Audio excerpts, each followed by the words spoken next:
Shalom saudara-saudara, puji Tuhan kita berada pada hari ini, hari yang sangat spesial bagi kita umat Tuhan.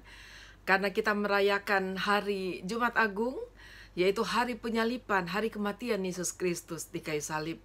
Kita bersyukur kepada Tuhan atas kasih karunia Tuhan. Pada saat ini saya ingin mengajak saudara-saudara untuk sama-sama kita merenungkan, kita belajar dari firman Tuhan pada saat ini.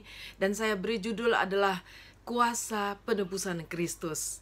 Haleluya, saudara yang kekasih di dalam Tuhan, penebusan Kristus, kuasanya bagi kita, bukan hanya memperdamaikan kita dengan Allah, bukan hanya kita akhirnya boleh diselamatkan, bukan hanya akhirnya kita boleh masuk ke surga dan kita hidup kekal bersama-sama dengan Tuhan.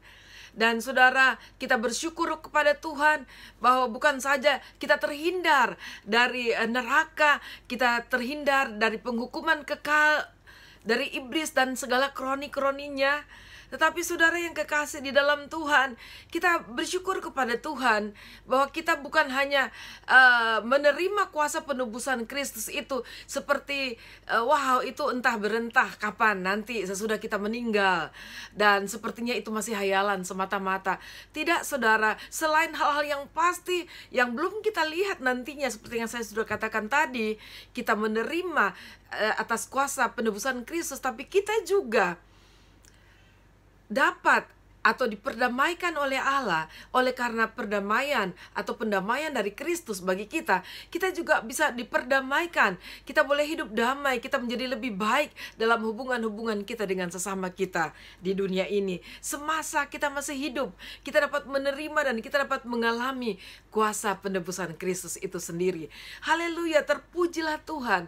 Sebab itu saat ini saya berharap bahwa kita tidak menjadikan perayaan-perayaan seperti ini hanya sebagai perayaan-perayaan biasa, sebagai satu kebiasaan kita, bahwa setiap Jumat Agung kita merayakannya dan habis itu selesai keramaian perayaannya, selesai keramaian Paskah dan segala sesuatu yang berkaitan dengan Jumat Agung ini.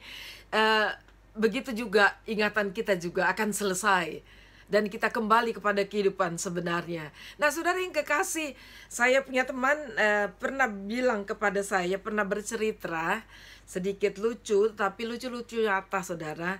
Dan dia bilang biasanya pada saat-saat Jumat Agung seperti ini, banyak orang mendadak kelihatan rohani. Tidak saja di musim corona ini ya, mendadak banyak yang jadi ahli kesehatan, banyak yang jadi ahli virus, yang jadi ahli segala macam lah, tiba-tiba menjadi ahli saudara. Dan banyak berhilir mudik di sana sini di medsos kita. Saya jadi pusing kadang-kadang mendengar sini bilang A, di situ bilang A, dan sebaliknya.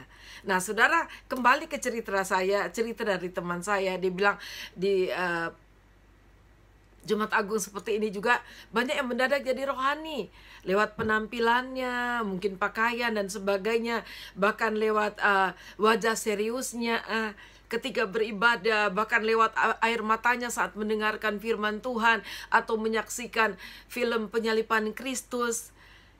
Tapi setelah keluar dari gereja, keluar dari ibadah, selesai perenungannya, dan apalagi selesai Jumat Agung, dia kembali menjadi rohana, kembali lagi kepada kebiasaan hidupnya sehari-hari. Nah, saudara yang kekasih di dalam Tuhan, mari hari ini kita menjadikan hari yang berbeda dari perayaan-perayaan Jumat Agung yang sebelumnya. Dan biarlah kita dapat mengalami kuasa penebusan Kristus bagi saya dan saudara, sehingga kuasa penebusan Kristus itu dapat mengubahkan kita, mengubahkan kehidupan kita, mengubahkan kita bukan cuma hari ini, tetapi juga selama-lamanya di dalam Kristus. Kita tetap bertumbuh kuat di dalam Kristus, menjadi manusia-manusia baru yang diperbaharui setiap-tiap hari di dalam Tuhan, dan kita boleh menjadi channel-channelnya Tuhan di muka bumi ini. Haleluya, puji Tuhan. Nah, saudara yang kekasih di dalam Tuhan, saya percaya bahwa kalau Tuhan sudah mengubahkan kita, Tuhan juga akan mengubahkan sekeliling kita. Karena sudah pasti perubahan dari Tuhan akan berdampak bagi hubungan-hubungan kita dengan sesama kita. Puji Tuhan.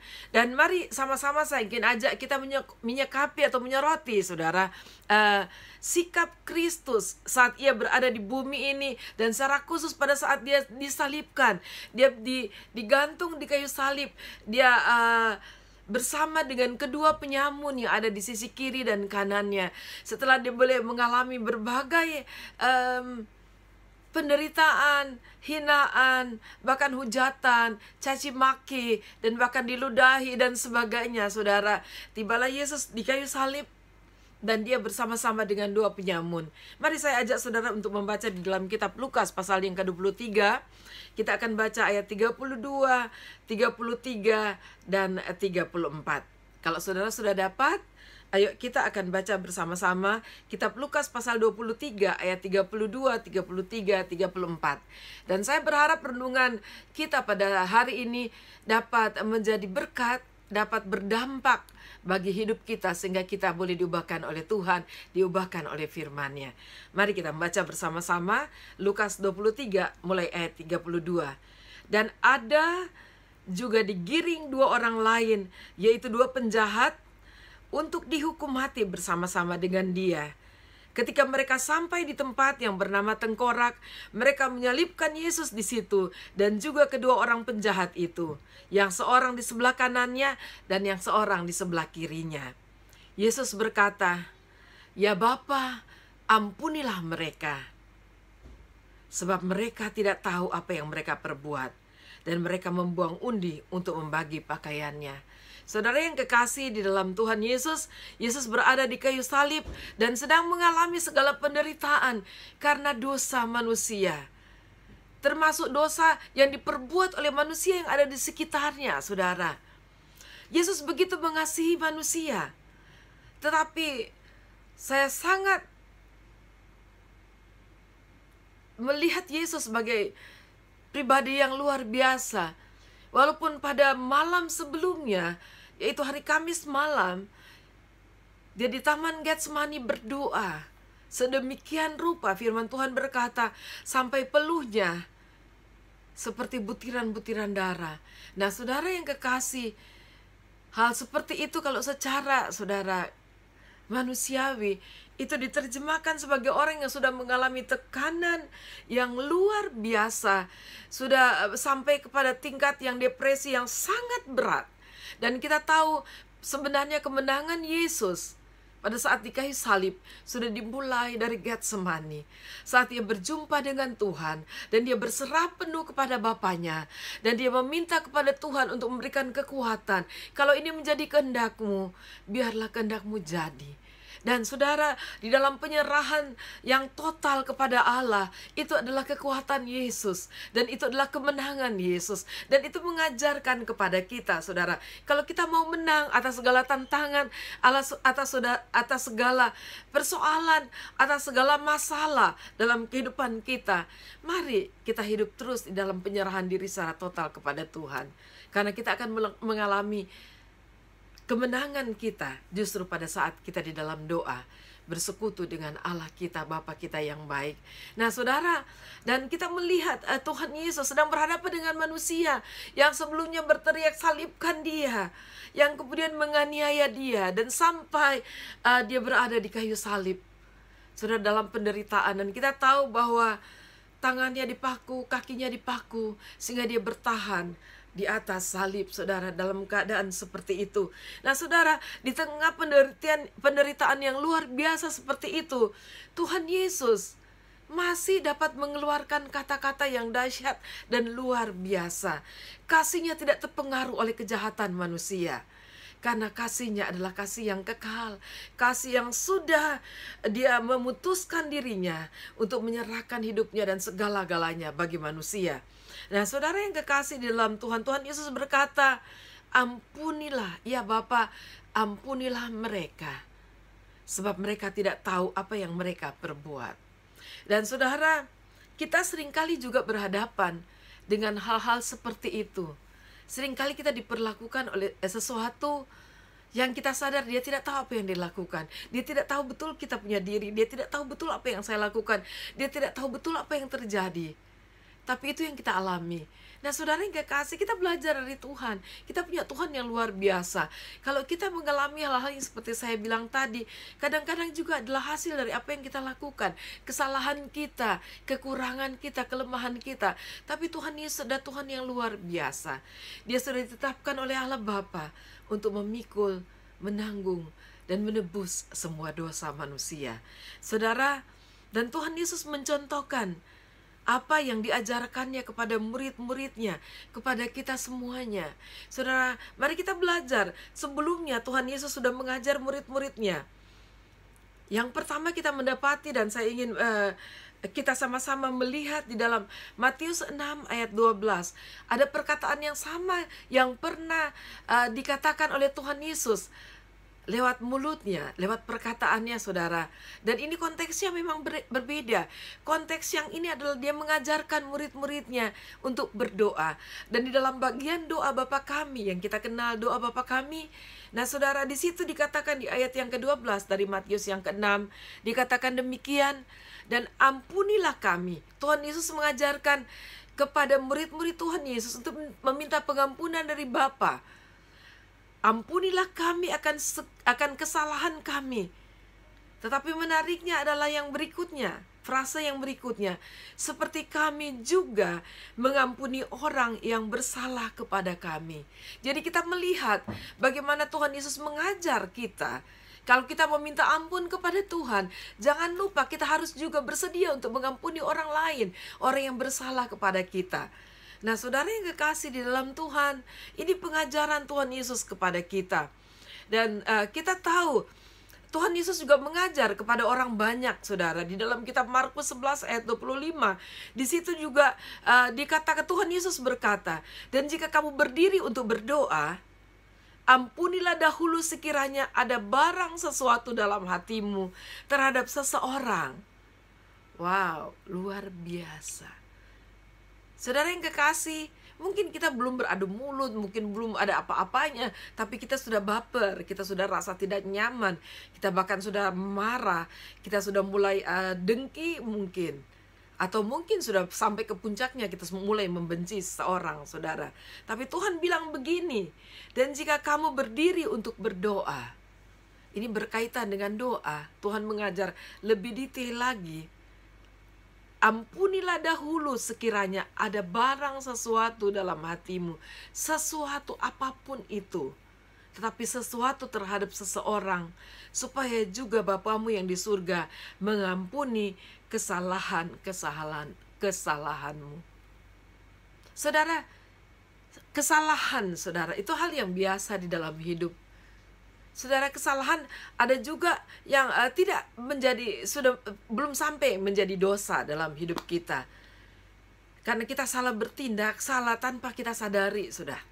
Nah, kita salah bertindak, kita salah berucap atau salah apapun yang kita tanpa kita sadari. Saudara, ataupun orang lain seperti itu, dia salah berucap, salah bersikap, salah bertindak tanpa dia sadari, tapi kita sudah menjadi terganggu. Saudara, Tuhan Yesus bilang apapun itu, kalau engkau mau kesalahanmu diampuni oleh Tuhan, engkau juga harus mengampuni kesalahan orang lain. Apakah dia sengaja atau tidak sengaja, apapun yang berbentuk kesalahan, ampuni dulu, baru engkau datang meminta pengampunan atas segala kesalahan dan bahkan atas segala dosamu. Saudara, dan lebih tegas lagi kita melihat ayat yang ke-26 berkata, tetapi jikalau kamu tidak mengampuni, nah ini lebih satu tingkat lagi dari kesalahan, saudara. Kalau sudah mengampuni, saudara, sesuatu ya, biasanya itu dosa. Tetapi jika kamu tidak mengampuni, maka Bapamu di surga juga tidak akan mengampuni kesalahan-kesalahanmu.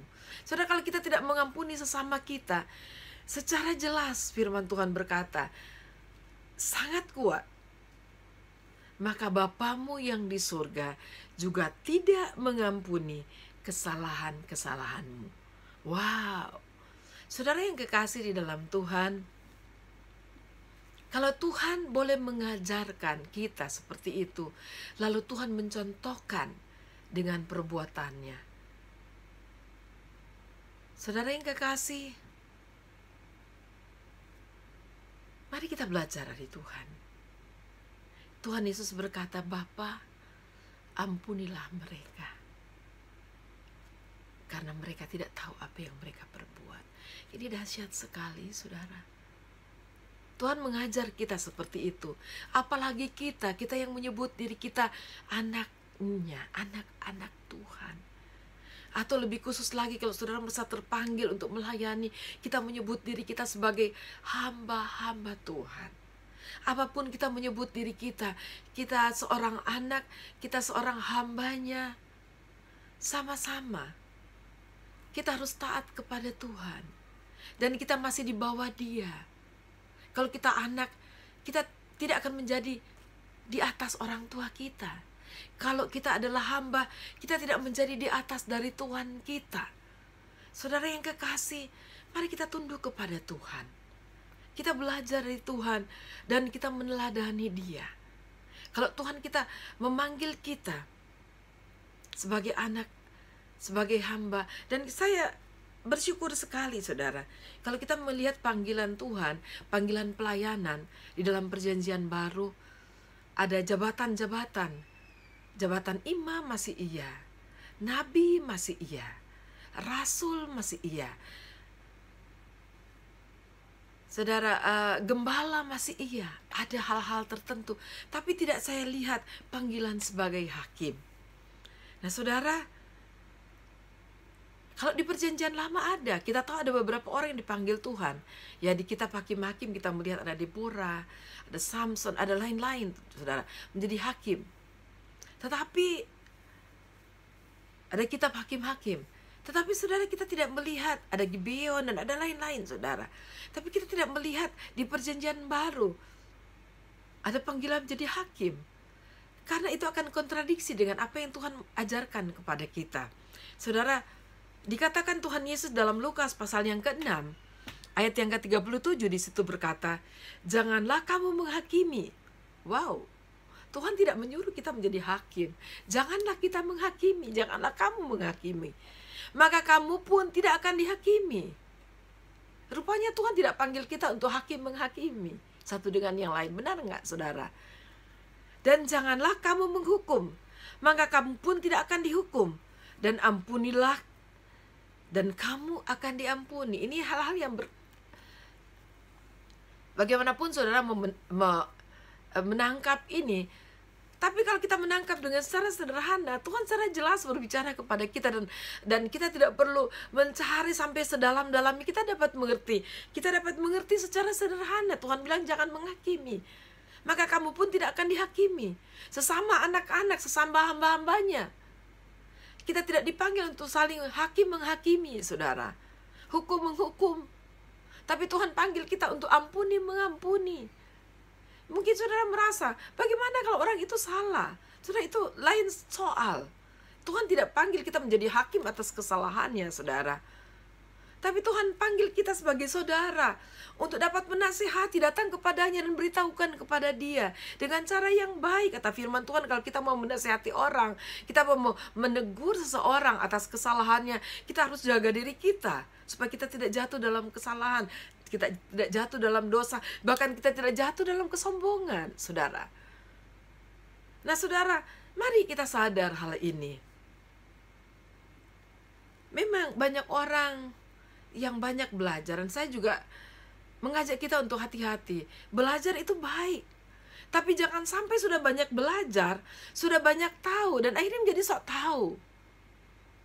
Saudara, jangan sampai kita banyak belajar, kita banyak tahu, dan akhirnya kita juga banyak tahu kebenaran, dan akhirnya kita menjadi sok benar. Kita merasa diri kita paling benar.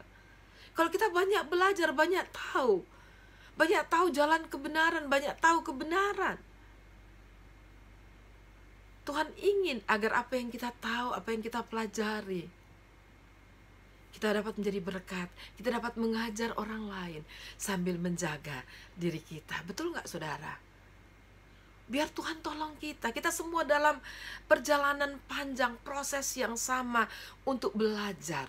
Belajar dari Yesus yang menjadi Tuhan kita. Kalaupun sekali-sekali kita salah, sekali-sekali kita gagal, sekali-sekali kita jatuh, bahkan kita menjadi sombong, kita menjadi sok tahu, kita menjadi sok benar, tapi bukan berarti itu adalah akhir dari segala-galanya. Kita dapat berubah, kita dapat bertobat, kita dapat meminta pengampunan dari Tuhan, sehingga kita dapat jadi orang yang dapat bangkit lagi. Dan kita boleh menjadi berkat bagi sesama kita. Amin, saudara. Tuhan panggil kita bukan untuk menjadi hakim menghakimi, tapi untuk saling mengajar, saling menegur, saling menasihati di dalam kasih Tuhan.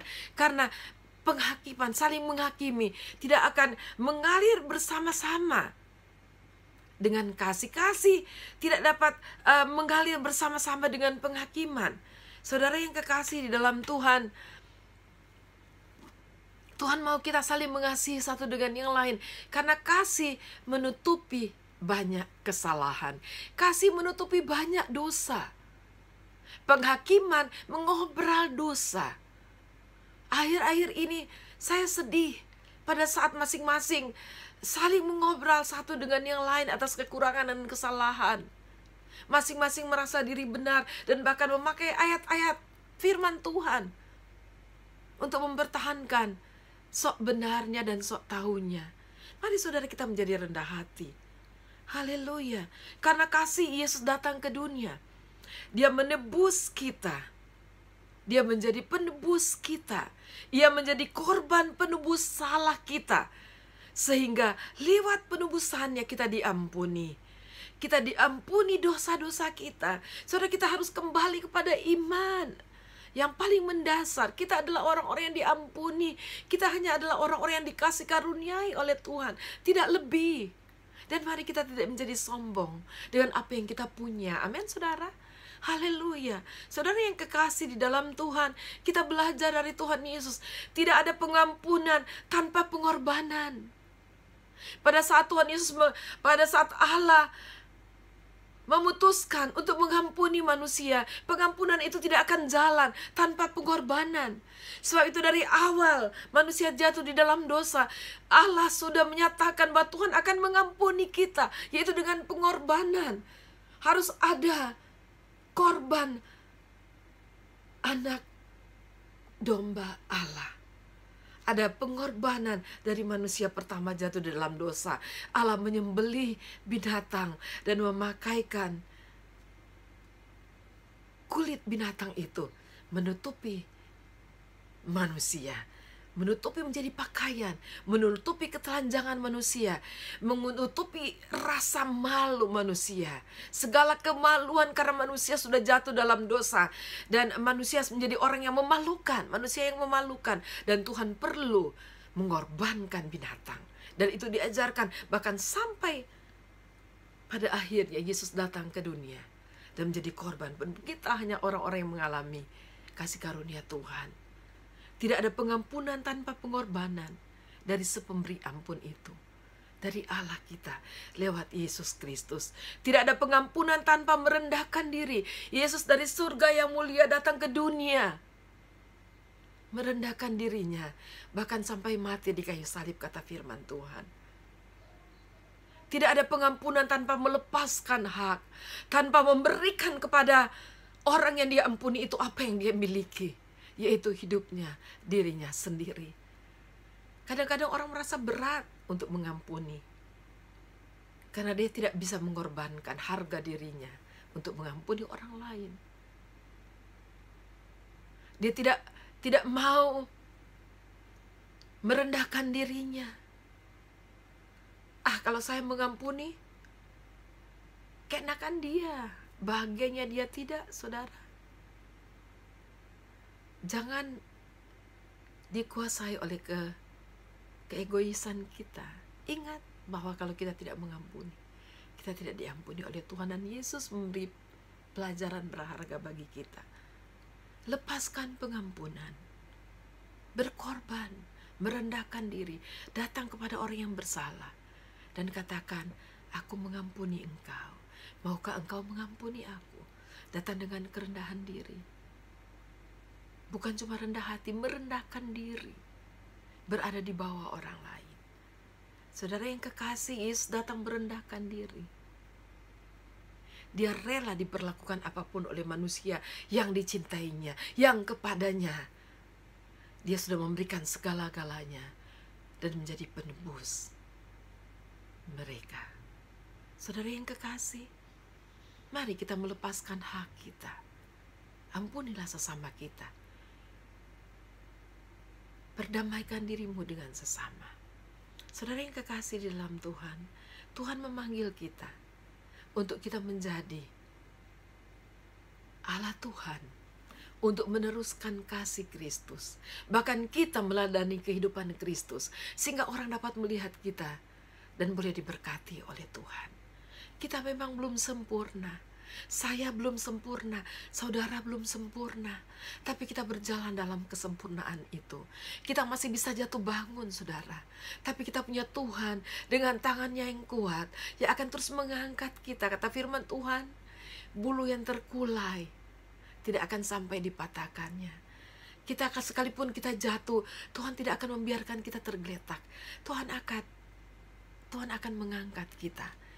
Mari saudara kita menyadari diri kita. Haleluya, ada pengharapan di dalam Tuhan. Biarlah pada saat kita mengingat kembali pengorbanan Kristus di kayu salib, mari kita belajar sesuatu yang dapat mengubahkan kita. Belajar seperti Yesus mengampuni kita. Kuasa penebusan Kristus membawa kita kepada pengampunannya, membawa kita untuk diampuni oleh Allah, dibaharui kehidupan kita. Kita diangkat oleh Tuhan karena Dia mengampuni kita. Kita bukan lagi orang yang bersalah, tapi kita adalah anak-anak Allah yang diangkat oleh Tuhan. Dan kita diminta oleh Tuhan untuk bercahaya bagi dunia ini. Biarlah dengan pengampunan Kristus, penebusan Kristus yang menyelamatkan kita, dapat mengubahkan kehidupan kita, segala aspek hidup kita, sehingga terang dari Kristus itu bercahaya dari kita, dalam kehidupan kita, melalui kita, sehingga orang dapat melihat kasih Kristus, kasih yang mengampuni, kasih yang mengangkat, kasih yang membaharui, kasih yang menyelamatkan itu. Dan mereka dapat menerimanya. Haleluya, Tuhan Yesus memberkati. Terima kasih Tuhan. Kami mengucap syukur buat pengampunan Kristus di kayu salib Tuhan. Siapakah kami ya Tuhan? Kami yang seringkali ya Tuhan mempermalukan Engkau lewat hidup kami. Pada saat kami tidak hidup benar. Pada saat kami seperti menghina pengorbanan-Mu di kayu salib, saat kami sebagai anak-anak-Mu, sebagai hamba-hamba-Mu melakukan apa yang tercela ya Tuhan, apa yang tidak mempermuliakan Engkau. Ampunilah kami ya Tuhan. Dan biarlah ya Tuhan, pada saat kami meminta pengampunan dari Engkau, kami juga menyadari bahwa seringkali ya Tuhan, ada orang yang menyakiti hati kami. Ada orang yang kami sadar betul sepertinya dia menjahati kami ya Tuhan. Tapi tolong kami Tuhan, agar kami dapat berpikir benar, dan akhirnya kami boleh bersikap benar. Walaupun kami sakit, kami terluka ya Tuhan, tapi biarlah kami datang kepada Engkau ya Tuhan, sebelum kami bertindak apa yang salah kepada sesama kami. Biarlah kami datang kepada Engkau, meminta pengampunan dari Engkau, dan meminta ampun dari Tuhan, dan meminta Tuhan menyembuhkan hati kami, menyembuhkan luka kami, dan menolong kami untuk kami mampu untuk mengambil keputusan ya Tuhan, untuk mengampuni setiap mereka, karena seringkali mereka tidak menyadari apa yang mereka lakukan terhadap kami. Seringkali kami Tuhan salah mengerti satu dengan yang lain, dan kami boleh menjadi terluka. Tapi biarlah oleh kuasa penebusan Kristus, kami boleh dimampukan untuk mengampuni sesama kami. Dan kami boleh membaharui hubungan-hubungan kami dengan sesama kami ya Tuhan, seperti Engkau sudah mengampuni kami. Terima kasih Tuhan. Terima kasih Tuhan Yesus. Kami tahu bagi kami ini mungkin satu proses yang berat ya Tuhan, untuk kami boleh merendahkan diri ya Tuhan, melepaskan hak kami ya Tuhan, sehingga hubungan kami dengan sesama kami boleh dipulihkan. Tapi Tuhan, kami percaya bahwa bersama Engkau kami boleh dimampukan. Terima kasih Tuhan. Tolong kami agar menjadi anak-anak-Mu yang rendah hati seperti Engkau ya Tuhan. Terpujilah Engkau, hamba melepaskan berkat bagi setiap kami ya Tuhan. yang mendengarkan firman Tuhan ini dan melepaskan Roh-Mu ya Tuhan, yang memampukan kami untuk melakukan firman-Mu di dalam kehidupan kami, dapat meneladani Kristus dan melakukan seperti apa yang Tuhan perintahkan kami melakukan dalam kehidupan kami.